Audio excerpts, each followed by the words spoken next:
السلام عليكم ورحمة الله وبركاته. عايزين النهارده نتكلم عن محمد صلاح، أحسن لاعب في ليفربول رقم واحد، ومن أحسن 10 لعيبة في مركزه. مش هنتكلم في الحاجة دي، وأحسن لاعب في أحسن من وطأ الدوري الإنجليزي وكل حاجة. بس عايزين نتكلم إن هو بعد 2018 بعد ما خرجنا من كأس العالم بفضيحة، لما خرجنا محمد صلاح ما جاش المنتخب تاني. كان بيجي زيارات كده عشان ياخد الشو الاعلامي لما بلعب في المنتخب مصر، وصلت معاهم نهائي وخسرت وقعد يعيط ومش عارف ايه الكلام اللي ملوش لازمه ده. طب انت دلوقتي يا محمد، انت راجل حالا كابتن منتخب مصر، هل ينفع في ماتش مصيري زي ماتش كان فيردي اسيب الفرقه في ليله الماتش واروح ليفربول عشان اتعالج؟ طب يا عم ما تستنى، ما لا جايز لا قدر الله نخسر من كان فيردي ونطلع من البطوله كلنا نروح بيوتنا ونروح زعلانين نقول محمد صلاح عمل اللي عليه وكان مصاب وما لعبش والكلام ده. انما انت قائد المنتخب، قائد المنتخب يعني انت المفروض حتى لو ما بتلعبش يبقى ليك دور بره المستطيل الاخضر، ان انت قاعد مع الناس بتواسيهم، بتدوم تحفيز ان انت محمد صلاح انا احسن لاعب في الدوري الانجليزي وانا وبلا بلا بلا، ونقعد نتكلم زي ما بنتكلم كده.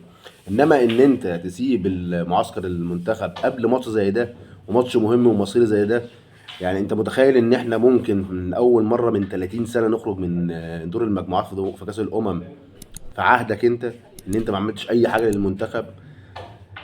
انما فكره بقى الناس اللي بتطلع بقى تطبل تقول اصل هو هيتعالج ويرجع يرجع النهائي، يعني انت عايز تقنعني ان انا لو وصلت للنهائي، اجيب محمد صلاح عشان ياخد اللقطه؟ يعني قول للناس اللي كانت لعبت وتعبت ووصلت النهائي وكسبت كونفيردي ووصلت لحد النهائي، قول لهم معلش بقى تكونوا انتوا على جنب عشان يجيب محمد صلاح يرفع الكاس. هو انت صاحب الكوره يا عم واحنا ما نعرفش؟ ما هو انت فعلا صاحب الكوره في مصر؟ ما هو لما يجي ساعه التقييمات بتاعت الناس اللي بتطلع تاكل عيش يقول لك ايه، اصل محمد صلاح خرج التقييم. يعني ايه خرج التقييم؟ يعني مش فاهم. هو مش مسك، مش لاعب في المنتخب ولعب حلو او لعب وحش يتقيم؟ لعب حلو لا 10 من 10، لعب وحش نقول واخد بقى 2 من 10، 8 من 10، 5 من 10، زي ما الناس بتقيم هو يتقيم. انما خارج التقييم، وان محمد صلاح يا عم مصاب، مفيش مشكله، مفيش لعيب ما بيصابش، احنا لا اله الا الله بتاعت ربنا.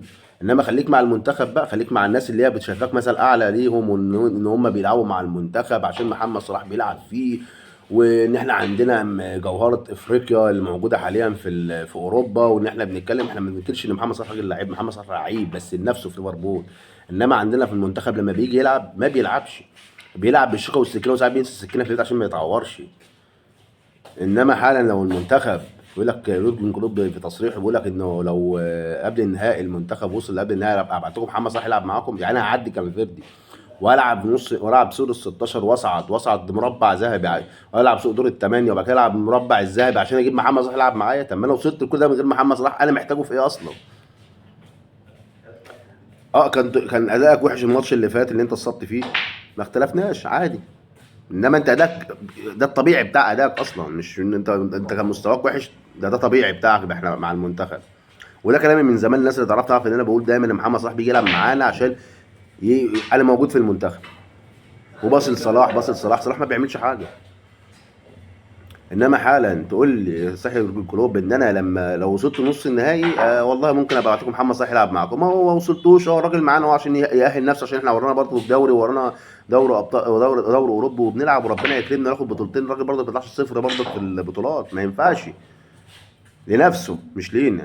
انت لما ترفع معايا بطوله، لما ترفع معايا بطوله كاس الامم، هنقول اه في سي في محمد صلاح ان هو خد بطوله مع المنتخب. هو كريستيانو وميسي لما بيسيبوا المنتخب وبيمشي عمرنا ما شفناه. ده في ماتش في اليورو لما البرتغال خد البطوله من فرنسا، كان كريستيانو رونالدو مصاب بره، والناس وقاعد اكنه بيلعب في الملعب واكتر كمان، هو كان بيعيط وهو طالع. انما انت وكشفوا عليه وقال لهم لا انا ممكن اكمل، وقالوا له مش هينفع تكمل، والراجل طلع. انما انت انا عايز ابدل والله يا اخوان. يا عم مصاب او مش مصاب الله اعلم، ورب يكون الاصابه خفيفه وترجع تلعب تاني في ليفربول وتروق على حالك وتاخد ارقامك وتاخد انجازاتك لنفسك. انما انت مشيت من المنتخب، ما تجيش تقول انا هرجع العب في نص النهائي عشان اخد البطوله وابقى خدت البطوله. لا مفيش الكلام ده. احنا بنشوف ساديو ماني وبنشوف رياض محرز وبنشوف الناس اللي بتلعب بره برضه كانوا بيجي يدغدغوا هنا ويلعبهم ويضربهم ويتعور. ده ساديو ماني كان هيبطل الحياه مش هيبطل كوره لما عمل اصابه في ماتش مع السنغال، لما الحارس المرمى دخل في دماغه وقام وكمل الماتش ولعب. انما اللي انت بتعمله ده اسمه ايه بقى؟ انا موجود عشان لما يجي ساعه البطوله ارفع الكاس، اكتر من كده مفيش. ولك الله يا مصر، وان شاء الله النهارده باذن الله يكون الصعود على حساب كام فيردي وبمكسب، مش بيبقاش احسن توالف، ان شاء الله نكسب ونصعد مباشر ونوصل للنهائي وناخد البطوله، ويبقى محمد صلاح خد البطوله معانا وهو ما بيلعبش، انما ما يجيش يلعب ويرفع الكاس على نادي واحد زي الشناوي او واحد زي احمد حجازي او اللي بيلعبوا ايا كان اللي بيعملوه في الملعب، بس بيأدوا اللي عليهم. انما انت يا عم محمد ما بتأديش.